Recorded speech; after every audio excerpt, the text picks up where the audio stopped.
Hello, everyone, and welcome back to Beyond the Veil, a study of the tabernacle, the temple, and the glorious presence of God. Today we are in lesson 10, and we're looking at the Ark of the Covenant. Past couple classes, we've been looking at the tabernacle and the details relating to the tabernacle. We looked at the outer courtyard and the description, the dimensions of that outer courtyard. We looked at the fixtures found therein in the outer courtyard and what they were, their purpose was, what the purpose of those different pieces were. And we looked at the spiritual significance of those two pieces. And then we looked at the tent itself, the actual tabernacle. We looked at the first room and each of the pieces of furniture found in that first room and the worship that was offered through those pieces, their purpose and their spiritual significance. We looked at the veil which separated the first room from the second room, or the holy place from the most holy place. We made the point in our last session that the only thing found inside the Holy of Holies, the most holy room, was just one piece of furniture, and that is the Ark of the Covenant. Well, today we're going to look at that Ark. If you've studied much of the Old Testament at all, you realize that the Ark of the Covenant was very important. And there seems to be a sense of power to the Ark of the Covenant. There also seems to be a sense of mystery about that ark. What really was it about? What was it for? I think one of the things we just remember is don't touch it. Don't touch the ark. Well, today we're going to do that. Today we're going to look at details relating to the Ark of the Covenant. What was it? What was the ark? What was its purpose? Why did God have them build this ark? What did the people see when they saw the Ark of the Covenant? And then what's our significance? What is the significance of the ark to us today? Those are the kind of thoughts we'll talk about through our study as we look at this together. Just to begin, when God initially commanded about building the tabernacle and all the furniture, even the ark, here's what he says in Exodus 25, verse 22. He says, "And there I will meet with you from above the mercy seat, from between the two cherubim which are upon the ark of the testimony. And I will speak to you about all that I will give you in commandment for the sons of Israel." And so even then, initially, when God gives these commandments about the ark, it was understood that this is not just a special table or a special box. It wasn't just a golden treasure chest of religious relics from Israel's past. The Ark of the Covenant was a place, the central place where God's presence would come among his people. There I will meet with you, above the mercy seat, between the cherubim. Well, what do you mean by that? What do you mean by the mercy seat and the cherubim? Well, when you look at Exodus 25, verses 10 through 22, or Exodus 37, 1 through 9, you find the details relating to the ark itself. It was a 2¼ foot wide, 3¾ foot long, 2¼ foot tall box made out of acacia wood, overlain with fine gold. It was to be carried, much like the other pieces of furniture, through poles. And so as you see on the picture, they would slide the poles through these pre-made hooks, and they would carry the ark on their shoulders with these poles. The interesting detail, the one that I think catches our attention, is the top, the covering, if you will, the lid of that box, the lid of the ark. Some versions do call it a covering, but for most of us, when we think about the top of the ark, the term we think of is the mercy seat. It's called the mercy seat. So the top of the ark had these two sculpted cherubim who faced inward. They faced one another as if facing the very place where God's presence would come. And so we read passages like the book of Leviticus 16 and verse 2. It says, "The Lord said to Moses, tell your brother Aaron that he should not enter at any time into the holy place inside the veil before the mercy seat which is on the ark, lest he die. For I will appear in the cloud over the mercy seat." So a few details here. One is that Aaron, the high priest, The only one in all of Israel who was allowed to go before the ark inside the Holy of Holies. He couldn't just come whenever he wanted to. He couldn't just enter into that holy place. God had specific regulations about who could come in to the Holy of Holies and at what time they could come in. The presence of God is protected. The presence of God has expectations and regulations. If you're going to respect God's presence, you have to respect the rules regarding them. But then you also see here is that the connection between the mercy seat is the very presence of God. It says, I will appear in a cloud over the mercy seat. And so above the mercy seat, God's presence would come. Well, why is it called that? Have you ever wondered, why is it called the mercy seat? And what's the significance of that lid, if there's any? Well, when you go on a little further in Leviticus 16, we find written the details of when Aaron could come to the presence of the ark, when he could enter into the Holy of Holies. He could only come one time per year on the Day of Atonement. And here's what he is to do. In beginning of verse 14, it says, Moreover, he shall take some of the blood of the bull and sprinkle it with his finger on the mercy seat on the east side. And also in front of the mercy seat, he shall sprinkle some of the blood with his finger 7 times. Then he shall slaughter the goat of the sin offering, which is for the people, and bring its blood inside the veil, and do with its blood as he did with the blood of the bull, and sprinkle it on the mercy seat and in front of the mercy seat. And he shall make atonement for the holy place because of the impurities of the sons of Israel, and because of their transgressions, in regard to all their sin. And thus he shall do for the tent of meeting which abides with them in the midst of their impurities.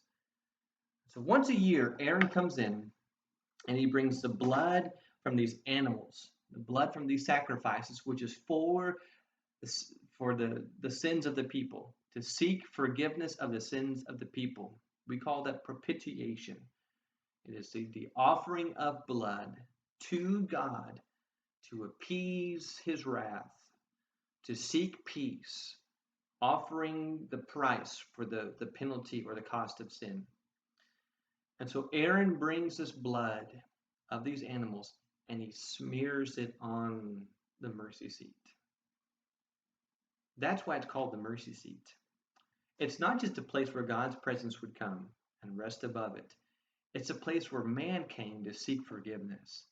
That man would come not just to be in God's presence, that Aaron would come on behalf of the people to be in his presence, but it's where he would come to find that forgiveness, to seek that atoning, to offer the blood, to smear that blood on behalf of the sins of the people, to get those sins washed away or forgiven. I like what one person talked about when he concluded what we find significant about the mercy seat. Here's what one author said. He said, the use of this ark clarifies the symbolism. During worship on the Day of Atonement, blood was sprinkled on the lid, the place of propitiation, at the feet of the majesty, as it were. Inside the ark was the law that revealed the knowledge of good and evil and the punishment for violations. But the blood sprinkled on the covering of the ark made atonement for the violations.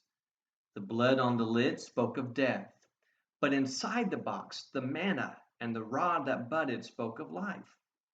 The former for God's provision of life, the latter as a symbol of new life, and both forms of life are made possible by the death of the sacrifice.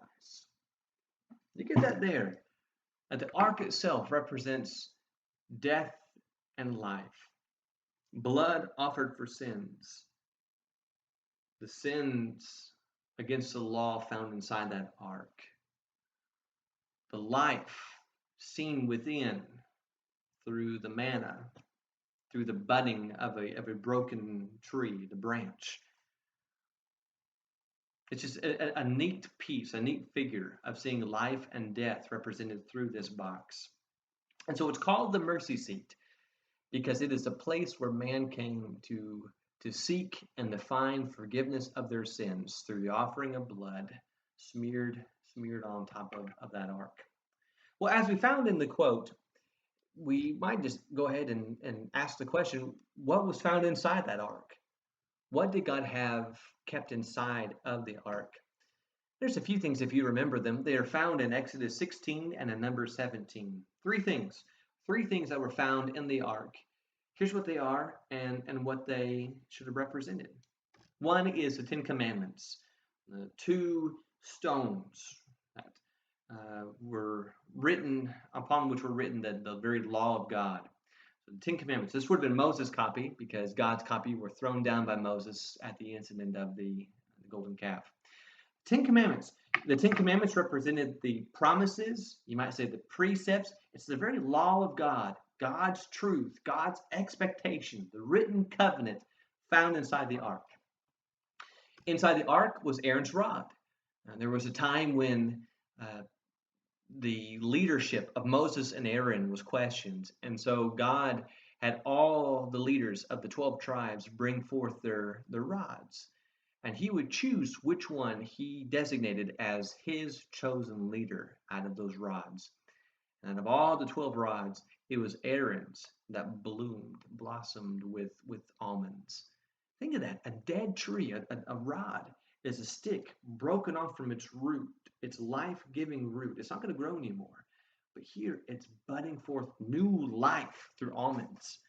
It's showing the power of God. You see, Aaron did some incredible things with that rod. That same rod, he would throw it down in Egypt, and it became a snake. And then he gathered it up again, and it became a rod again. That was the rod that he struck the Nile, and it became blood. Now, it wasn't because the rod was powerful. It was just a stick. It was God working through the rod. But that's the point. When you see that rod, you think of the amazing power of God and what he has done for his people. And then the last one was the jar of manna, the bread that God provided for his people. And that's what the people should have seen through that jar of manna was the God who provides for his people even in impossible ways. And so when they were hungry, he gave them bread from the sky. When they were thirsty, he gave them water from a rock. When they needed a way forward, when there was no path possible, he provided a path by dividing and splitting the waters of the Red Sea. When they were lost and they needed guidance, he gave them something to follow. He gave them leadership through the pillar of fire at night and the cloud during the day. God provides for his people. And so inside the ark is the Ten Commandments, Aaron's rod, and the jar of manna. But what you see then is the ark, not just with the mercy seat, but everything it contained. It represented God himself. It housed the law. It housed his power. It contained an example of his provisions. When they saw the ark, they were to see God's presence among the people. A reminder of his law, a reminder of his power, a reminder that he provides for his people even in impossible times and in impossible moments. Well, what was God's intention for the people with this ark?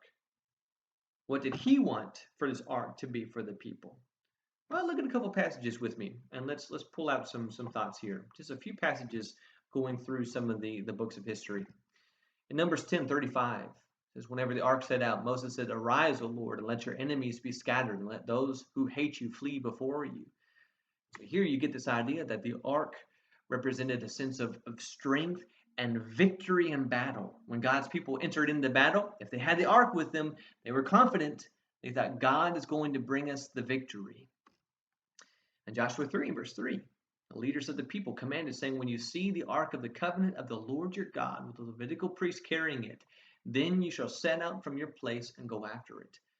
It was a source of leadership and guidance. As God's people were journeying through the wilderness, now here in this text, across the Jordan into Canaan, follow the ark. Follow your source of guidance, of direction, of leadership. God is leading you, leading the way. In Judges 20, verse 27, the people of Israel inquired of the Lord, for the ark of the covenant was there in those days. That's an interesting pairing, isn't it? They inquired of the Lord for, parentheses, the ark was there during those days. And so, in other words, the ark was a place where man could inquire of the Lord, could meet with the Lord, could offer their petitions, could cry out their needs. It was a place where man could draw near to God.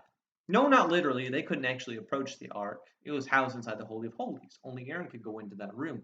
But it was just this idea that the people could cry out to the Lord, and He was there in their midst to hear their prayers, to hear their cries. God was there among them, is the idea. In the book of 1 Samuel 4, 5, and 6, it says, as it happened, as the ark of the covenant of the Lord came into the camp, that all Israel shouted with a great shout, so that the earth resounded. And when the Philistines heard this noise of the shout, they said, what does the noise of this great shout in the camp of the Hebrews mean? Then they understood that the ark of the Lord had come into the camp. Even the enemies of God's people understood the significance of the ark. The people shouted with a great shout because the ark of the covenant represented the very glorious presence of God. God is in our midst. And if God is with us, we have confidence in battle. If God is with us, He will hear our cries. If God is with us, we know that we can do even the impossible. God is in our midst. The ark represented God among the people. You think of that Exodus 25, and there I will dwell among them between the cherubim. And so the ark was an incredible piece of furniture. Obviously, it would have been a great source of joy and confidence in God's people. But there was also a time when the ark was very dangerous. There are a few occasions in the Bible we read when the ark was very dangerous. I think one we all think of initially is 2 Samuel chapter 6, when King David, decides to move the ark to Jerusalem. And instead of following the law, he decides to put that ark on the cart. The law says carry it with poles. David decides, let's put it on an ark or on a cart pulled by oxen. It's going to be a lot faster, more convenient. Well, along the way, one of the oxen stumbles.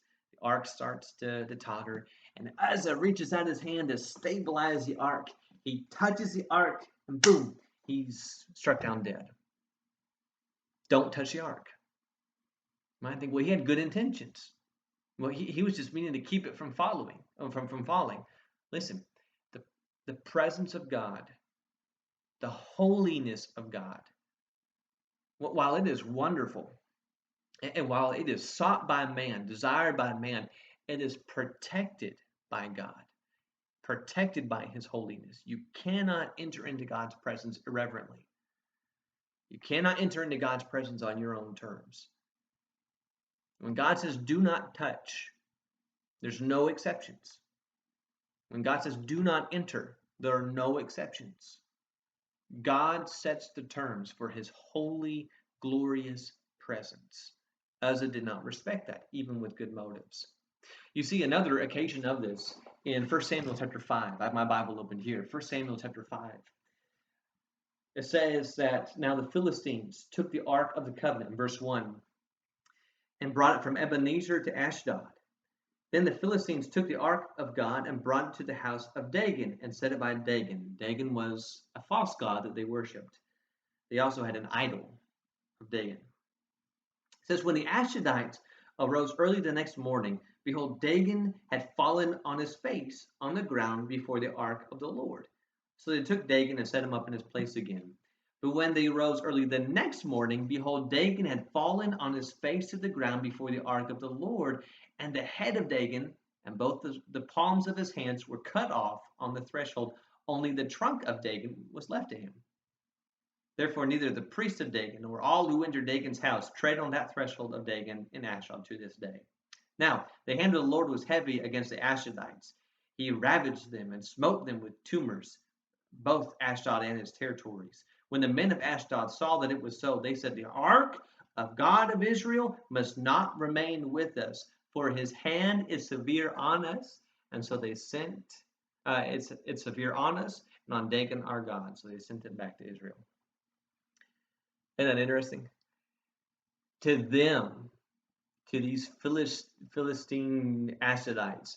They're thinking, we have stolen the chief treasure of Israel, this precious golden box that they're so excited about. To them, that must have been all it was. Nothing more than an idol, nothing more than a golden treasure. And so they bring it in before their chief idol, and some amazing things start happening. The idol falls down as if it's worshiping the ark. The idol starts to be broken into pieces. The people all around start to get sick with tumors.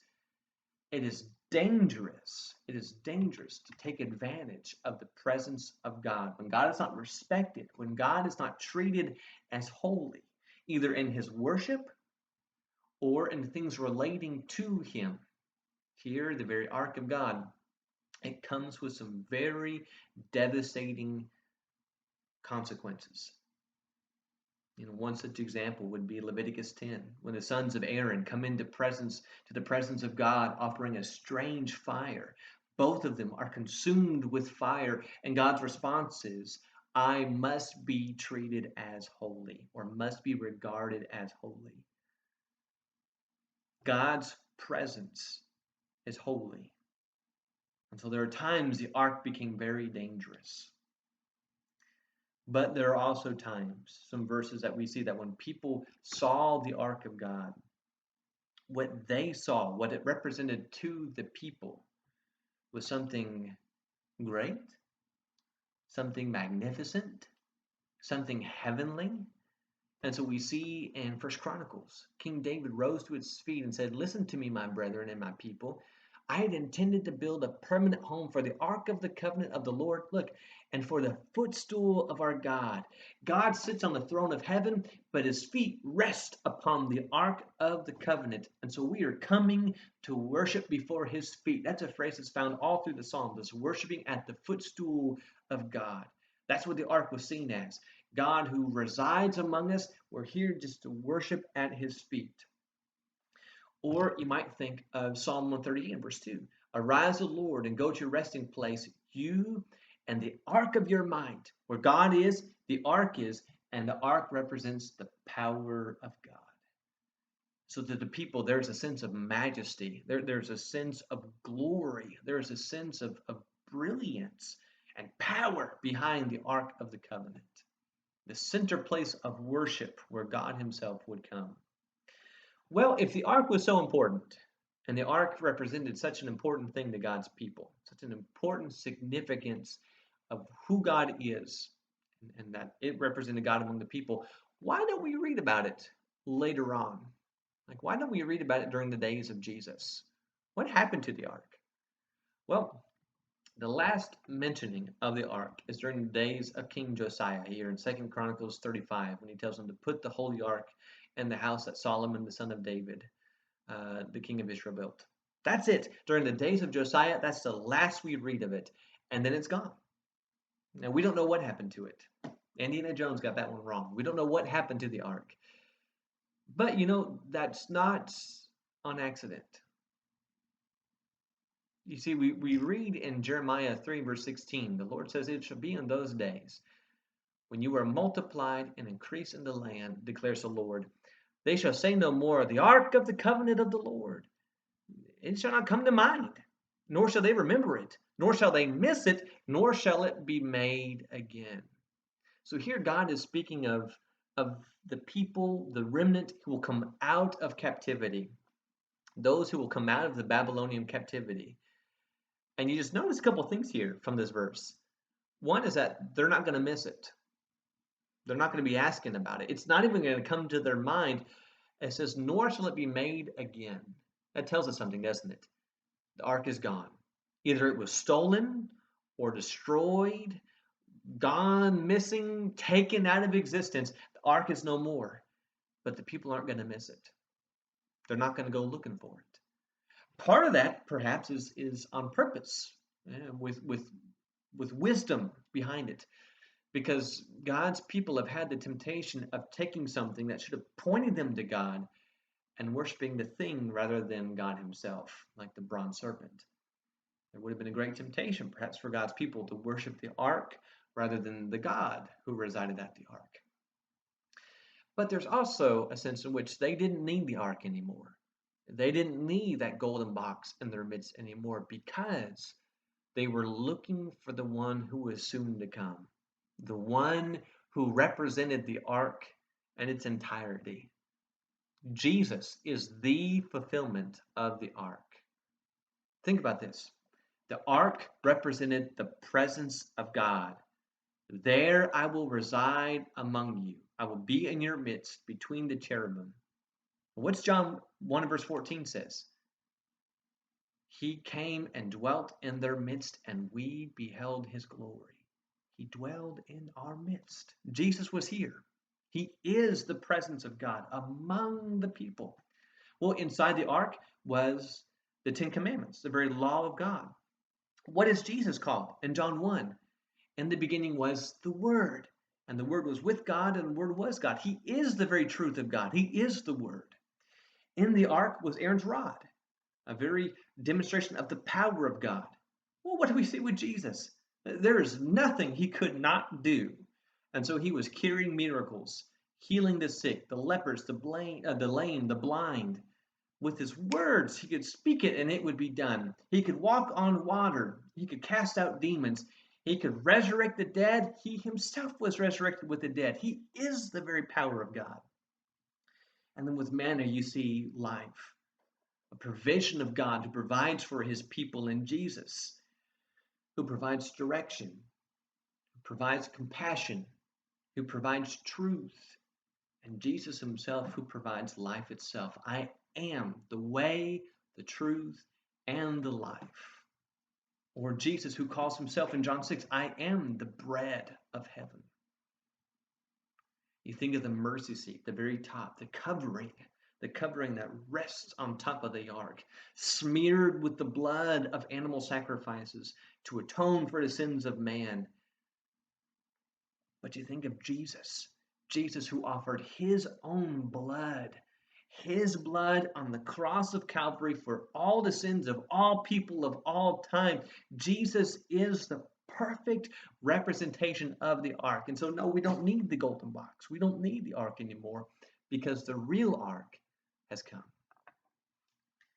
But perhaps to put a conclusion on our study, when we get to the end of the Bible and John is given those incredible visions in the book of Revelation, when we get to chapter 11, it says that John sees the temple of God which is in heaven. It was opened, and the ark of his covenant appeared in this temple. There was flashes of lightning and sounds of peals of thunder and a great earthquake and a great hailstorm. John is given a glimpse of a temple in heaven, and there he sees the ark. Likely, no, not the actual golden box itself, but the idea of God's glorious, brilliant, beautiful presence there in the heavenly temple. It's an amazing study, is it not? God who dwells among man. Praise God for his wonderful words. Thank you so much for studying with me today. I hope that maybe this has been a blessing to you, that perhaps you've learned something new. If you have any questions, things that you want to talk about or discuss, please leave a comment on our website, on our Contact Us section. I'll see those messages, and I'd love to discuss with you if you have things that you want to share or questions that you have about this study. I hope you have a great day and continue to come back and study with us as we continue to look beyond the veil. Take care. Bye-bye.